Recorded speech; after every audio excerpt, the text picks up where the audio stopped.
ఇందాక మన సోదరు కిరణ్ పాల్ గారు చెప్తూ యాకోబు మోసం చేయలేదు, కరెక్టే. దీనికంటే ముందరే దేవుడు ముందరే చెప్తాడన్నమాట. తల్లి గర్భంలో ఉన్నప్పుడే పెద్దవాడు చిన్నవాడిని ఏం చేస్తారంట, దాసుడిగా ఉంటాడు. దేవుడు నిర్ణయించాడు. దేవుడు నిర్ణయించిన తర్వాత ఏది ఎట్లా అయినా అది అయి తీరుతుంది. హల్లెలూయా.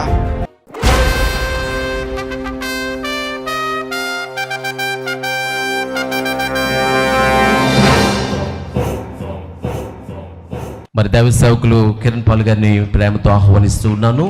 వారు ఈ సమయంలో కొన్ని విషయాలు మనతో షేర్ చేసుకుంటారు.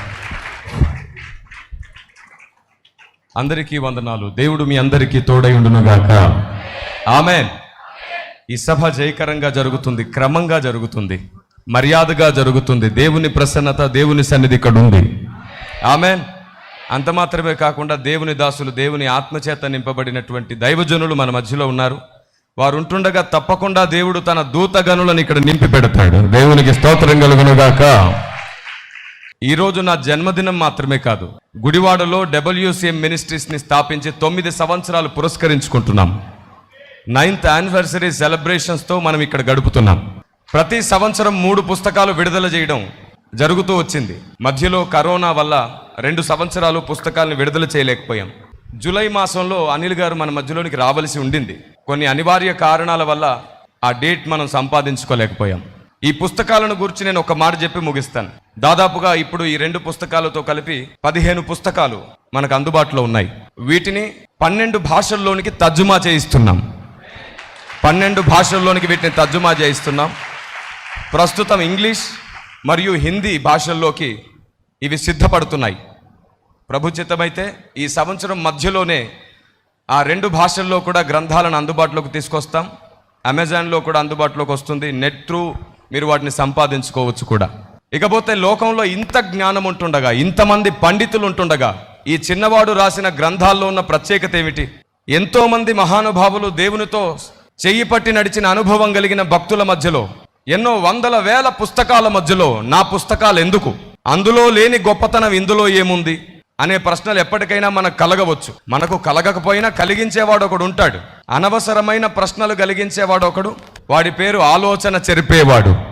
సర్వశక్తిమంతుడైన దేవుడు ఎలాంటి వాడంటే ప్రశ్న వచ్చినాక ఆన్సర్ చెప్పేవాడు కాదు, ప్రశ్న రాకముందే ఆన్సర్ రెడీగా పెడతాడు ఆయన. అలాంటి దేవుణ్ణి కలిగి ఉన్నాం మనం. ఆమేన్. సమస్య పుట్టకముందే పరిష్కారాన్ని సిద్ధపరిచే దేవుడు ఆయన. అదే నిజమైతే వాడు ఆలోచన పుట్టించక ముందే దానికి జవాబును కలగజేసిన దేవుడు ఆయన. ఈరోజు క్రైస్తవ్యం పైకి అనేక రకాల సమస్యలు ప్రశ్నల రూపంలో వచ్చాయి. మనల్ని రెచ్చగొట్టాలని లోకం ఎన్నో రకాలుగా ప్రయత్నించింది. మనలో అనేకులు వారికి వేదికగా మారారు. కనీసం గుర్తింపు లేని వారికి కూడా ఈరోజు గుర్తింపు కలిగి ఒక రాష్ట్రమే కాదు అనేక రాష్ట్రాలలో వారికి అండగా నిలబడేటట్లు మన నోరు కారణమయ్యింది. ఇలా మనకు సామెత తెలుసు, నోరు మంచిదైతే ఊరు మంచిది. ప్రేమతోనే సత్యం చెప్పాలి అని పౌలు గారు నేర్పించారు. హేతు అడుగు ప్రతివానికి సాత్వికంతో సమాధానం చెప్పాలని పేతురు గారు చెప్పారు. ఇన్ని రకాలుగా మాటలు నిలుచున్నప్పుడు వాడు తొడగొడితే మనం తొడగొట్టడం, వారు మీసాలు తిప్పితే మనం మీసం తిప్పడం, వారు నోరు జారితే మనం నోరు జారడం మారు మనస్సు లేని వ్యక్తుల స్వభావం. వాటితో సమస్య మనకు వస్తుంది. కెమెరా ముందు కూర్చొని 100 మాట్లాడవచ్చు, కానీ వీధుల్లో సువార్త చేసే వారి మీదే రాళ్ళు పడతాయి. నా కర్తవ్యంతో పాటు నా గమ్యం ఏమిటంటే వీధుల్లో నడిచే సేవకుడు, సువార్తికుడు కూడా ఆ గ్రామాల చేత గౌరవాన్ని పొందాలి. క్రైస్తవుడు లేకపోతే ఈ దేశానికి ఇంత త్వరగా స్వతంత్రం వచ్చేది కాదు, ఇంత క్షేమాన్ని క్రైస్తవుడు లేకపోతే ఈ దేశం అనుభవించేది కాదని ఇంకొకసారి దేశంలో ఉన్న సకల మతాలు పునరాలోచన చేయాలి. ఆమేన్. ప్రశ్న అడిగేవాడికి మన సమాధానం వారి హృదయాన్ని గాయపరిచేదిగా కాకుండా వారికి ఆలోచన చెప్పేదిగా ఉండాలనేదే మా కృషి. అంత మాత్రమే కాకుండా క్రిస్టియన్ అపాలజెటిక్స్ని కూడా మేము స్థాపించాం. మీకు తెలుసా, దాదాపుగా 3000 పైచిలకు మిస్టేక్స్, పొరపాట్లు మన బోధనా విధానంలో ఉన్నాయి. తప్పుడు బోధలు కాదు, మిస్టేక్స్. అందులో ఒకటి ప్రపంచ ప్రఖ్యాతిగాంచినది, సార్వత్రిక సంఘం అంతా తెలుసుకోవలసింది ఒక్కటే చెప్పి సమయాన్ని దైవజనుని చేతికిస్తాను. ఏది సత్యమో అది సమాజానికి పరిచయం చేయడానికే WCM మినిస్ట్రీ స్థాపించబడింది.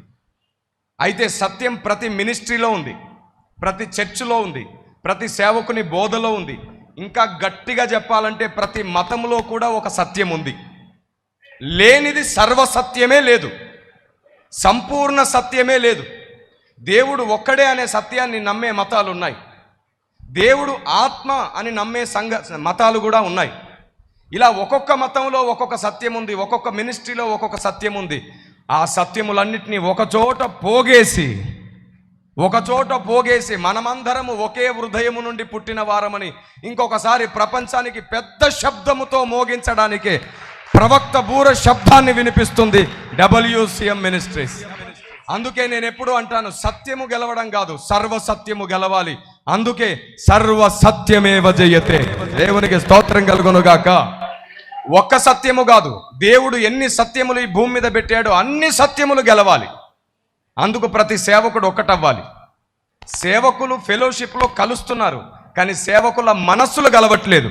దాన్ని కూడా గలపడానికి WCM ప్రయాసపడుతుంది. ఆమె అత్యంత త్వరగా 2 రాష్ట్రాలలో ఒక క్యారవెన్ తయారు చేసుకొని నేనే సుడిగాలి ప్రయాణం చేయబోతున్నాను. జ్యోతి ఆనంద్ గారితో ఈ విషయాన్ని చాలాసార్లు మాట్లాడాం, చాలాసార్లు చర్చించాం. 2 రాష్ట్రాలలో కూడా BPDF WCM మిషన్ సమన్వయత స్థాపించబడుతుంది.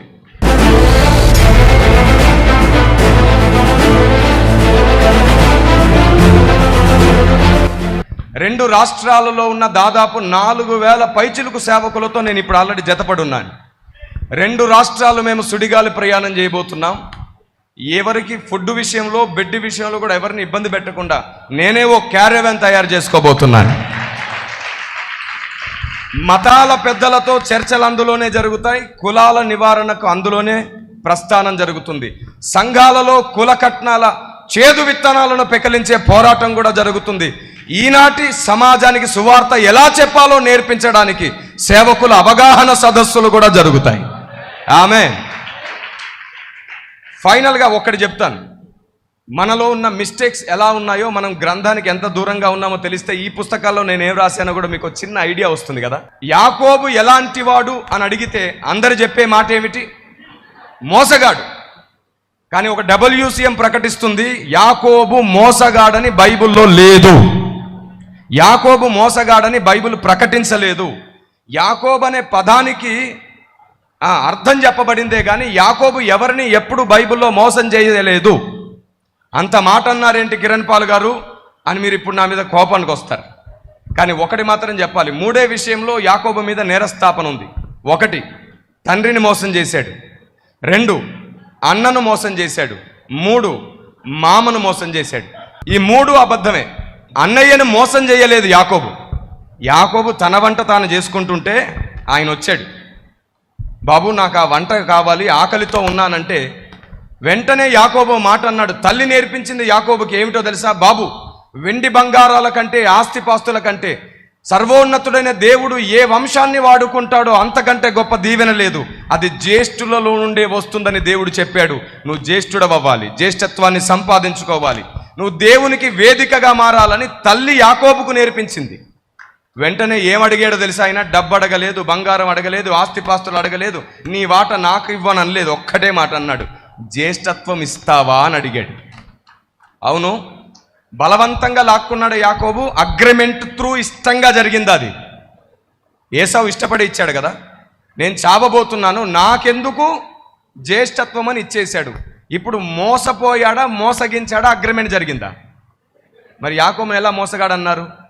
ఎందుకంటే ఎందరో నీతిమంతులు అన్నారు, ఎందరో పెద్దలు అన్నారు, ప్రవక్తలు, అపోస్తలను పిలువబడినటువంటి పేరు మోసిన వారు, సార్వత్రిక సంఘమంతా ఈ ప్రస్తావన చేశారు. యాకోబు అనర్గళంగా అబద్ధాలు ఆడేవారు అన్నారు. నేను విస్తారంగా పరిశోధించి దేవుని కాళ్ళు పట్టుకున్న తర్వాత తెలిసింది ఏమిటంటే యాకోబు అబద్ధాలు ఆడేవాడు కూడా కాదు. తల్లి మాట వింటాడు, దేవుని మాట వింటాడు, తండ్రి మాట వింటాడు. యాకోబు విధేయుడు. 2వ విషయం చెప్తాను, తండ్రిని మోసం చేశాడు అన్నారు కదా, తండ్రిని మోసం చేయలేదు. తండ్రి దగ్గరికి వెళ్ళడానికి ముందు తల్లితో మాట అంటాడు, అమ్మా నేను వంచకుడిగా కనబడితే నేను శాపగ్రస్తున్నవుతానమ్మా, నాకు ఈ పని తగదమ్మా అన్నప్పుడు ఆవిడ ఒక మాట అంటది, ఆ శాపం నా మీదకి వచ్చును గాక, నేను చెప్పింది చెయ్యి.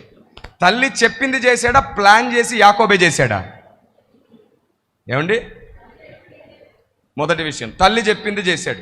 ఇస్సాకు దగ్గరికి వెళ్ళిన తర్వాత ఇస్సాకు స్వరం వింటే యాకోబు తడిమి చూస్తే ఏసావు అని ఒక కన్ఫ్యూజన్లోకి వచ్చాడు. అప్పుడు ఓ మాట అంటాడు, ఏమిటంటే ఇతడు యాకోబో ఏసావో నా చెవులతో నా చేతులతో నేను తడిమి చూడలేను, కానీ నా దేవుడు నాకిచ్చిన ఓ వరాన్ని నేను వాడి దేవుని దగ్గర కన్ఫర్మేషన్ తీసుకుంటాను, ఇతన్ని దీవించాలా వద్దా అని చెప్పి అతన్ని దగ్గర తీసుకొని వాసన చూచెను అనుంది. అప్పుడు ఓ మాట అంటాడు, నా కుమారుని సువాసన యెహోవా దీవించిన చేని సువాసన వలె ఉన్నది. ఆయనే దీవిస్తే దీవించకుండా ఉండడానికి నేనెవన్ని అని దీవించేశాడు. యాకోబును తన తండ్రి అయిన మోసపోయి దీవించాడా, కన్ఫర్మేషన్ తీసుకొని దీవించాడా? మరి యాకోబు ఎవరిని మోసం చేశాడు? ఎవరు మోసపోయారు?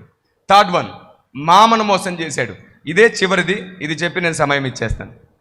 థర్డ్ వన్ ఏమిటంటే మామను మోసం చేశాడు. తప్పు, చాలా పెద్ద పొరపాటు. అతడే 10 మార్లు యాకోబును మోసం చేశాడు. అయితే దేవుడు ఏం చెప్పి సంపాదించుకోమన్నాడో దేవుడు చెప్పినట్లే యాకోబు చేశాడు. రిబికాతో చెబుతాడు, అమ్మా నేనేదో కుట్రతో ఇదంతా చేయలేదు, నా స్వప్నమందు దేవుని దూత నాకు ప్రత్యక్షమై ఏం చెబితే నాకు ఈ మందలు వచ్చాయో, ఈ ఆస్తి వచ్చిందో దేవుడు చెబితేనే చేశాను, నా అంతగా నేనేమీ చెయ్యలేదు. యాకోబు తన మామను మోసం చేయలేదు, దేవుడు చెప్పినట్లుగా వ్యూహంగా నడుచుకొని ఆస్తి సంపాదించుకున్నాడు. దేవునికి స్తోత్రం కలుగును గాక. నాకు తెలుసు ఈ మాటలని, ఈ ప్రసంగాన్ని, ఈ ఉద్దేశాన్ని సార్వత్రిక సంఘం అంతా అంగీకరించదు. ఎందుకంటే ఈగో ప్రాబ్లం అడ్డొచ్చేస్తుంది. ఒకప్పుడు కేజీల కొద్దిగా ఉన్న ఈగో ఇప్పుడు టన్నులైంది. కష్టమే. కానీ నేనంటాను, ప్రతిరోజు నేర్చుకుందాం, ప్రతిరోజు మార్చుకుందాం, దేవుని హృదయంలో చోటు సంపాదించుకోగలుగుతాం. ఆమేన్. ఇలాంటి సంగతులు 3000 పైచిలకు మిస్టేక్స్ చర్చెస్లో ఉన్నాయి సార్వత్రిక మందట. ఆ సంగతులనే ఈ పుస్తకాల్లో ముద్రించి స్థిరపరిచాం. అలాంటి సంగతులే ఈ పుస్తకాల్లో ఉన్నాయి. మీకు బయట బుక్ స్టాల్స్ ఏర్పాటు చేయబడింది, తప్పకుండా మీరు వెళ్తూ తీసుకోండి. ఇలాంటి మిస్టీరియస్గా ఉన్న సంగతులు, చారిత్రాత్మకమైన సంగతులు, అంత మాత్రమే కాదు, క్రీస్తు విరోధులు ఇప్పటివరకు అడిగినటువంటి 100 ప్రశ్నలకు సమాధానాలు ఇప్పుడు మనం విడుదల చేసుకున్నటువంటి సనాతన సత్య పరిరక్షణ అనే గ్రంథం. అంత మాత్రమే కాకుండా ప్రపంచమంతటా నిజ దేవుని ముద్ర అనే పుస్తకం కూడా మీకు అందుబాటులో ఉంది. దేవుడు ఒక దేశంలో దేవుడైతే దేవుడు కాదు, దేవుడు అనేవాని గుర్తులు మొత్తం ప్రపంచ దేశాలన్నింటిలో. నేను ఎవరిని దేవుడని నమ్ముతున్నానో ఆయన్ని మతం మార్చుకొని నమ్ముకోలేదు, సత్యమేదో తెలుసుకున్నాకే ఆయన్ని నమ్ముకున్నాను. ఆయన పేరు నజరేయుడైన యేసు. ఆమేన్. ఇకపై ప్రపంచమంతటా ఏది సర్వసత్యమో దాన్నే పరిశుద్ధాత్ముడు గెలిపించబోతున్నాడు. సార్వత్రిక సంఘం అంతటా అన్ని డినామినేషన్లోని యథార్థవంతులు కలవబోతున్నారు. అందరి మనసులు ఒకటి కాబోతున్నాయి. దానికి చిరు ప్రయత్నమే ఈ గ్రంథాలు రాయడం, ఈ గ్రంథాలు విడుదల చేయడం. మీ అందరి ప్రార్థనతో తప్పకుండా ఈ పోరాటంలో మేము గెలుస్తాం. దైవజనులు మమ్మల్ని బ్లెస్ చేయబోతున్నారు, దీవించబోతున్నారు. ఖచ్చితంగా మేము ఈ దేశాన్నే కాదు ప్రపంచ దేశాలను ఆలోచింపజేయబోతున్నాం. ఆమేన్. ఇప్పుడు ఎప్పుడు ఎల్లప్పుడు ఏది సత్యమో అదే గెలవాలి. సర్వ సత్యమేవ జయతే. Amen. Amen. God bless you. Thank you very much. చప్పట్లు కొట్టి దేవుని నామాన్ని గణపరుచుకుందాం. హల్లెలూయా. హల్లెలూయా. ఈ ప్రత్యేకమైనటువంటి సాయంకాల సమయంలో the war of Carmel ministries 9వ వార్షిక మహాదర్శన మహోత్సవంలో అద్భుతమైనటువంటి దివ్యమైన సందేశాన్ని మనం విన్నాం. యాకోబును గూర్చిన సంగతులు మనం ఈ రాత్రి చాలా ఉన్నతమైన విలువైన విషయాలు మనం వింటూ వచ్చాం. ఇటువంటి అమూల్యమైన సంగతులు పుస్తక రూపంలో మీ ముందుకు వస్తూ వచ్చాయి. కాబట్టి వీటన్నిటినీ మీ సొంతం చేసుకోండి. మా ఆత్మీయ నాయకులు కిరణ్ పాల్ గారు దేవుని పాదాలు పట్టుకుని ఆయన దివ్యమైన దర్శనం ద్వారా రచించినటువంటి విలువైన పుస్తకాలు ఈరోజు మనం ఈ క్రైస్తవ ప్రపంచానికి పరిచయం చేయడానికి ప్రభు